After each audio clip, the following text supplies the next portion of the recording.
রাজ্যে ভয়াবহ বন্যা পরিস্থিতিতে ব্যাপক ক্ষতিগ্রস্ত হয়েছেন মানুষ। এখনও ত্রাণ শিবিরগুলিতে রয়েছেন লক্ষাধিক মানুষ।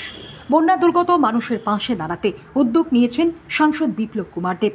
রবিবার রাত থেকে প্রায় 100 জন শ্রমিক ত্রাণ সামগ্রী প্যাকেট করে যাচ্ছেন।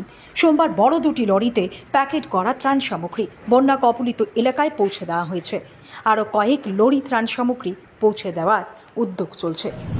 রাজ্যে যে বন্যা পরিস্থিতি, এই পরিস্থিতিতে বিশেষ উদ্যোগ নিয়েছে ত্রাণ সরবরাহ করার জন্য আমাদের পশ্চিম ত্রিপুরা মাননীয় সাংসদ সদ্য বিপ্লব কুমার দেব মহাশয়।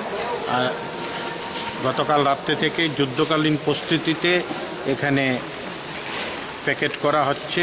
এই প্যাকেটের মধ্যে চাল, ডাল, পেঁয়াজ, আলু, সরষের তেল, লবণ, বিস্কিট প্রভৃতি দিয়ে একটা প্যাকেট বানানো হচ্ছে। প্যাকেটগুলো বন্যা কবলিত এলাকায় পৌঁছানোর ব্যবস্থা করা হয়েছে। এখানে প্রায় 10,000 প্যাকেট ইতিমধ্যে ব্যবস্থা হয়েছে, আরও মনে হয় লাগবে।